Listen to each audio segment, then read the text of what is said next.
بسم اللہ الرحمن الرحیم. چلے تو آج جو ہے ہم پڑھیں گے مرزا فرحت اللہ بیگ کے بارے میں، جو کہ اردو کے پہلے خاکہ نگار ہیں، اور انہوں نے جو خاکہ لکھا وہ اپنے استاد نذیر احمد، مولوی نذیر احمد کے بارے میں لکھا. اگرچہ اس سے پہلے ہم نے ایک خاکہ پڑھا ہے. کون سا خاکہ؟ دیوان مرحوم کی یاد میں، لیکن وہ بحیثیت خاکہ کے ہم نے نہیں پڑھا بلکہ بحیثیت مضمون کے ہم نے پڑھا. اب ہم بحیثیت خاکہ کے ہم پڑھ رہے ہیں کس کو؟ نذیر احمد کی کہانی، کچھ میری کچھ ان کی زبانی، جس کے لکھنے والے ہیں مرزا فرحت اللہ بیگ، اور خاکہ لکھنے والے کو کیا کہا جاتا ہے؟ خاکہ نگار. شاباش. تو خاکہ کے بارے میں ہم نے کل پڑھا بڑے تفصیل کے ساتھ. آج ہم دیکھیں گے کہ پہلا جو خاکہ نگار ہے مرزا فرحت اللہ بیگ، ان کے بارے میں. مرزا فرحت اللہ بیگ دہلی میں پیدا ہوئے. ابتدائی تعلیم مکتب میں حاصل کرنے کے بعد انہوں نے 1905 عیسوی میں ہندو کالج سے BA پاس کیا. یہاں پر ایک لفظ آیا ہے مکتب. مکتب کسے کہتے ہیں؟ درسگاہ. اصل میں آپ کو پتہ ہونا چاہیے کہ ہندوؤں کے زمانے میں یہاں پہ گروکل سسٹم تھا. پھر مسلمانوں کے دور حکومت میں مکتباز کا سسٹم تھا. مکتبہ کیا ہوتا تھا؟ مسجد کے ساتھ ہی ایک درسگاہ، جس کو آج ہم درسگاہ کہتے ہیں. اس میں کیا ہوتا تھا کہ چھوٹے بچوں کو تقریباً 10-12 سال تک وہاں پہ تعلیم دی جاتی تھی، جس میں ان کو دینیات، عربی، اردو، فارسی، ٹھیک ہے، اور قرآنی تعلیم دی جاتی تھی. BA پاس کیا. کہاں سے؟ پھر انہوں نے ہندو کالج سے 1905 میں. 1907 عیسوی میں وہ حیدرآباد گئے اور مختلف ملازمتوں پر مامور رہے. مامور یعنی اپوائنٹ رہے، ٹھیک ہے، ایز اے کام کرتے رہے، ترقی کرتے کرتے، ٹھیک ہے. اور ترقی یعنی یہاں سے مراد کیا ہے؟ ملازم تو کیا ہوتی ہے؟ پروموشن. Very good. پروموشن کرتے ہوتے ہوتے وہ اسسٹنٹ ہوم سیکرٹری کے عہدے تک، اس پوزیشن تک پہنچے. 1919 عیسوی میں انہوں نے پہلا مضمون رسالہ افادہ آگرہ میں لکھا. رسالہ یعنی میگزین. شاباش. ایک میگزین نکلتا تھا آگرہ سے، جس میگزین کا نام کیا تھا؟ افادہ. افادہ کہتے ہیں فائدہ پہنچانا، فائدہ پہنچانا. اس رسالے کا نام تھا افادہ. آگرہ سے نکلتا تھا. 1933 عیسوی میں وہ باقاعدہ مضامین لکھنے لگے. باقاعدہ یعنی بالکل اب یکسو ہو کر سب چیزوں کو چھوڑ چھاڑ کے صرف مضامین لکھنے لگے. انہوں نے تنقید، کرٹیسزم، افسانہ، شارٹ سٹوری، سوانح حیات، بایوگرافی، معاشرت اور اخلاقیات.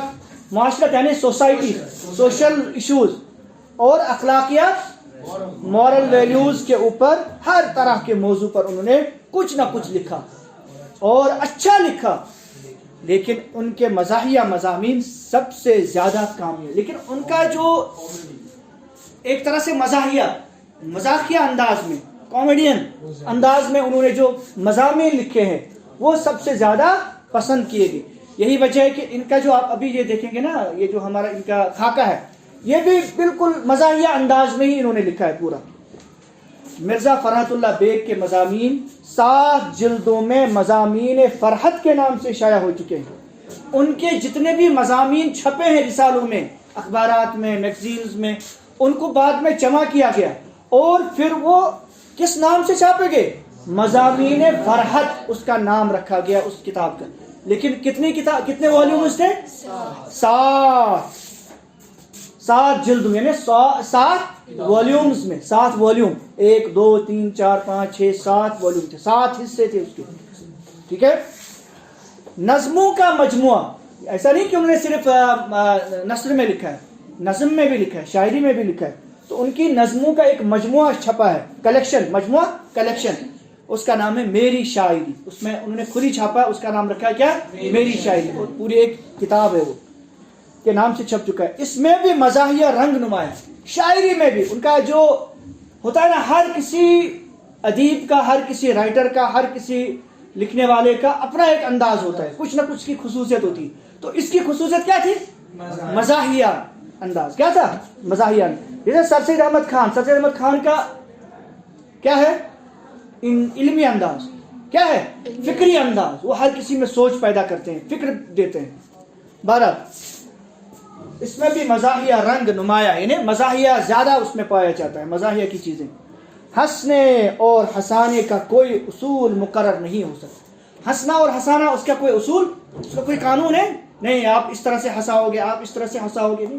آپ کبھی کبھی ایسے بھی لوگ ہوتے ہیں وہ صرف چپ بیٹھتے ہیں تو اس پہ بھی لوگ ہنستے ہیں, نہیں ہوتے. یہ ہنسنا ہنسانے کا طریقہ الگ الگ ہے. کوئی صرف چپ بیٹھے گا اس پہ بھی ہنسی آتی. کچھ کامیڈین ایسے ہیں وہ صرف چپ بیٹھتے ہیں, چلتے ہیں, ان سے بھی ہنسی آتی نہیں ہے. وہ چیپمین, کیا نام ہے, چارلی چیپمین, اور دوسرا وہ کیا مسٹر بین ہے نا. تو اس طرح کے بہت سارے. بہرحال ہنسنے اور ہنسانے کا کوئی اصول مقرر نہیں ہو سکتا. تمام مزاح نگار اپنا انداز جدا رکھتے ہیں. ہر کسی کا اپنا یونیک سسٹم ہے, اپنا الگ الگ انداز, طریقہ ہے. مرزا فرحت اللہ بیگ کا بھی ایک مخصوص رنگ ہے. ان کا بھی الگ ایک طرز ہے, الگ ایک طریقہ ہے. رنگ سے مراد طریقہ, جسے عظمت اللہ بیگ نے خوش مذاقی کہا ہے. ایک اور رائٹر ہے عظمت اللہ بیگ, انہوں نے اس کو کیا کہا ہے, ان کے انداز کو, ان کی اس مزاحیہ انداز کو اس نے کیا نام دیا ہے, خوش مذاقی. یعنی ایسا مذاق خوش کرنے, یہ نا ایسا ایک مذاق ہوتا ہے جو دوسرے کو کیا کرتا ہے, ہرٹ کرتا ہو, دوسرے کو دکھی کرتا ہو, دوسرے کو کیا کرتا ہو تو نہ تکلیف پہنچتی ہو. لیکن دوسرا مذاق ہوتا ہے دوسرے کو خوش کرنا. تو اس نے کہا کہ ان کے جو مذاق ہوتے تھے, ان کا جو طنز ہوتا تھا, ان کی جو مزاحیہ انداز ہوتا تھا, وہ دوسرے کو کیا کرتا تھا, خوش کر دیتا تھا. خوش مذاقی کہا ہے. خوش مذاقی میں کہے کے مواقع کم اور تبسم کے زیادہ ملتے ہیں. لیکن یہ جو خوش مذاقی ہوتا ہے اس میں ہنسی نہیں آتی, بلکہ صرف تبسم آ جاتا ہے. تبسم کیا بولتے ہیں اس کو, اسمائل, ٹھیک ہے نا. کہہ بولتے ہیں زور سے ہنسنا, ٹھٹ ہا کرنا, اس کو بولتے ہیں کہہ. اگر نماز میں کوئی کہہ مار کے ہنسے تو وضو ٹوٹ جاتا ہے. نماز نہیں, وضو ہی ٹوٹ جاتا ہے. اس کو وضو کرنا ہے پھر تب جا کے. اگر نماز میں کیا کہہ مار کے ہنسا, اگر تبسم کیا تو نماز ٹوٹے گی نہیں, مکروہ ہو جائے گی. مکروہ مطلب ثواب میں کمی ہوگی. 12 تو ان کے یہاں ایسا انبساط ملتا ہے. انبساط خوشی, شاباش. انبساط کا مطلب ان کے یہاں ایسا انبساط ملتا ہے, ایسی خوشی ملتی ہے ان کے مضامین میں, ان کے جو لکھی ہوئی چیزیں ہیں, جسے دیر پا کہا جا سکتا ہے. دیر پا یعنی بہت دیر تک رہنے والی چیز. بہت دیر تک رہنے والی چیز کو کیا کہا جاتا ہے اردو میں, دیر پا. انگریزی میں کیا کہتے ہیں جو بہت دیر تک رہتا ہے, اس کے لیے انگریزی میں کوئی لفظ ہوگا نا, جو بہت دیر تک کہتے ہیں, یہ بہت دیر تک ٹکے گا. ایورلاسٹنگ. چلے آگے دیکھیں. مرزا فرحت اللہ بیگ کے یہاں دلچسپی کے کئی سامان ہیں. دلچسپی یعنی کیوریاسٹی, اس میں مزہ آنے کے, ٹھیک ہے, کیوریاسٹی پیدا ہونے کے بہت سارے, دلچسپی کیوریاسٹی, بہت سارے ایسے مواقع پیدا کرتے ہیں وہ. کس میں, اپنے مضامین. جگہ جگہ وہ اس طرح کے موقع پیدا کرتے ہیں. ان کی مزاح نگاری میں دلی کے روز مرہ اور محاورات کا لطف پایا جاتا ہے. ان کی جو مزاح نگاری ہے, یہی مزاحیہ, ہنسنے اور ہنسانے, جو ہنساتے ہیں وہ اپنے مضامین کے ذریعے, مضامین میں جملوں کے ذریعے سے, اس میں کیا پایا جاتا ہے, دلی کے روز مرہ, یعنی دلی کے اندر جو روزانہ کی بنیاد پہ جو لوگ بات چیت کرتے ہیں, جو ان کی زبان ہے, اس میں جو پائے جاتے ہیں کیا, زبان, اور محاورات اور محاورے. محاورہ کسے کہتے ہیں, مطلب جن کا لفظی معنی کچھ اور ہوتا ہے لیکن ان کے لفظی معنی نہیں ہوتا ہے, کچھ اور ہوتا ہے. مثال کے طور پر ہم کہیں گے دل باغ باغ ہونا, خوش ہونا, ٹھیک ہے. اپنے پیر پہ کلہاڑی مارنا, اپنے کو تکلیف میں مبتلا کر دینا, وہ اپنے پہ کلہاڑی مارتا ہے. مطلب یہ ہے کہ وہ اپنے آپ کو ایسی سچویشن میں لے کے آ جاتا ہے جہاں پہ آپ اس کو تکلیف اور مصیبت میں آ جاتا ہے.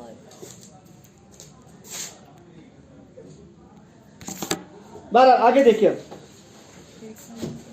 تو سمجھ میں آئے محاورہ. زیر نظر مضمون ان کی انہی خصوصیات کا آئینہ دار ہے.